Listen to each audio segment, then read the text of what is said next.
Hey YouTube, Yu-Gi-Oh! Rocks 97 coming at you with the Batteryman deck profile I uploaded on DN a while ago. Got all the cards for it. I'm going to be playing it at the sneak peek for Tachyon and maybe even the regional coming up that I have. Because this deck is really good and I'm just going to show you the build. I call it Batteryman, but it plays kind of like Hunders. Because that's pretty much what the deck is, except it's Batteryman. I'm playing a few other cards. So yeah, 3 Thunder Seahorse. This is obviously the best monster in the deck for consistency wise, because it just goes and gets your really whatever you need, but you're going to try to get your triple A's or Ma 100 Pa Hunters, because those are your only targets, but triple A's mostly.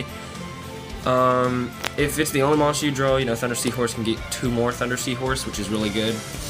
And yeah, it just sets up your plays, because you really have to get the Batteryman as fast as possible, and this is one of the main cards you do it with. However, I do play another card that goes and gets Batteryman, so yeah. Next we have Triple Ma Hunder, just pretty much the summoning engine of the deck, along with Triple Pa Hunder.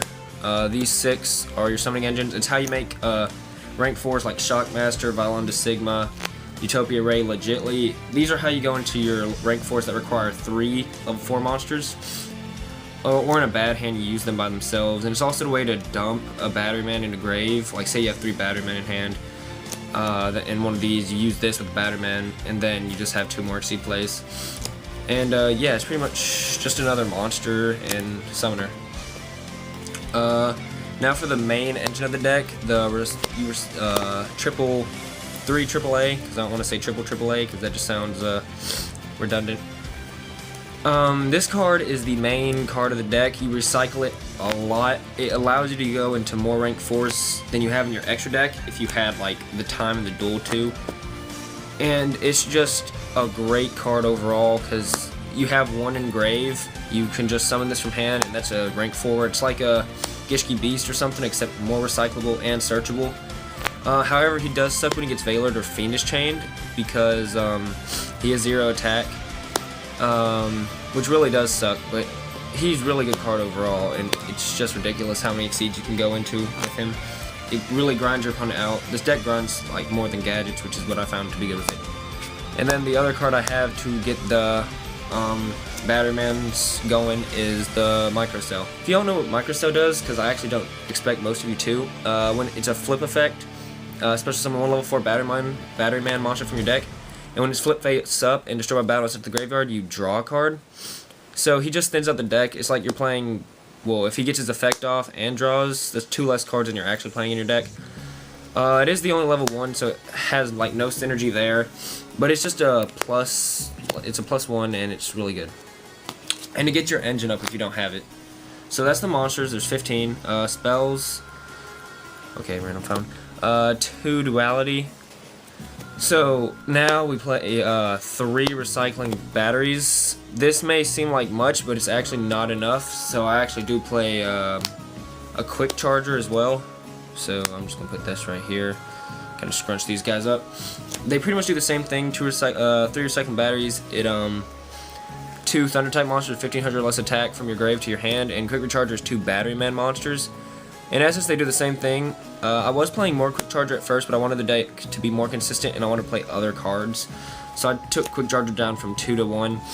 And you really want to draw these as fast as possible, and with micro cells and the best exceed monster in the deck, you really draw into these fast, and it really helps with just your plays. On to staples, simply run the 2 MST, Heavy, Dark Hole, and Reborn. Just your staples. On to traps, we play 14, and we play 11 spells. The Solemn Duo, you have to play these because they're good trap cards. 2 Fiendish Chain, 2 Bottomless, just again really good trap card for slowing down fast decks. 2 Deep Prison, again slow down fast decks. This protects, like, if your Batterman gets Veilered or Ma Hunter gets Veilered, this protects your monsters. And it's just overall just a good trap card. These are all pretty much staple traps, so I'm pretty much stating what you guys already know. 2 Mirror Force, 2 Tarantula, your big traps. Mirror Force gets a little worse when E-Dragons finally hit next week, or no, next week's the sneak peek, but when they finally hit. this card gets a little worse, and I might take it out for Compulse and test that, but I still like Mirror Force against him, because it still is just a power trap, and helps pretty much against every other matchup. This might seem like overkill, 2 Starlight.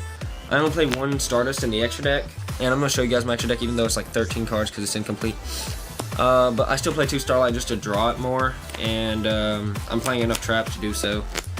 And it's just really good overall, because all your plays in the deck, like Hunters and Batteryman, they're combo plays. Like, you need 2 cards on the field to even go into an Exceed. So if they want a Torrential before you make your Exceed play, which people do because they don't want the Exceed to come out if it's a Maestroke or something, they'll Torrential and you just activate Starlight and get another one, another Stardust.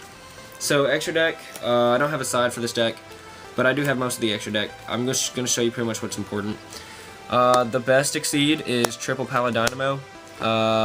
This is the best Exceed because he pretty much gets over anything by negating its effect and putting its attack down to 0. You go through these really fast, and you'll be out of Paladynamos probably within, like, if you opened a decent hand, probably within the first 5 turns you're out of Paladynamos. You've probably inflicted around 6,000, or at least 4,000 if they didn't stop any with a trap, because he's going to hit for 2k because their monster's attack is at 0. And when he dies, he draws a card, which really gets you to your recycling batteries, which is really helpful. Then 1 Gemini Pearl. Play Pearl just because this deck without Pearl doesn't have an out to a defense position Gores. Like, it can't get over 2,500 defense, so Pearl really does help with that. And if against stuff like Evil Swarm, if you're afraid of Fiendish Chain or Veiler for your Maestroke, you just make a Pearl, and then they can't get over it because it's really big. Maestroke, we actually play 2 of this, but my friend's borrowing the other one. 2 Maestroke, it's just a good rank 4 overall. 1 Utopia, because, you know, it's Utopia. I mean, it comes in handy sometimes. Dweller for Mermails. Roach for pretty much decks that, like, Elemental Dragons are coming out. This hits them, I think. Maybe. Probably not. Because they're Elemental Dragons, of course, this wouldn't affect them at all. Yeah, it pretty much stops, like, Light Sworn, Hyperion, stuff like that. Chaos Dragons. If you ever do any of those. Shockmaster, you make this easy, and it's good. Helps against the E-Dragons. The Sigma is just a good out to anything. Pretty much, it's just really good. You can make a Utopia Ray legitly, but of course you can just go into Utopia and do it. But if you need to make him legitly, you can, if you've already used your Utopia. And it's really cool because you're hitting for 4,000, plus the Paladynamos you hit for, is probably game. Then we got Stardust for your Starlight. We only play 1, even though we play 2 Starlight, just for room's sake. And a token for the Gores you don't run. So, yeah, guys, that's the deck profile. Let me know what you guys think. In my honest opinion, this deck is really good. It grinds out real easy. Like, I dueled my friend's 10-play gadgets, and in about midway through the game, I was +5, and like, it grinds really well, gets a lot of advantage, and it seems to be never ending with the fact that you're always getting recycling batteries, and just how fast Paladynamo wins games and draws cards. It's kind of ridiculous. So let me know what you guys think. Like, comment, subscribe. This was EuroX97. Bye, YouTube.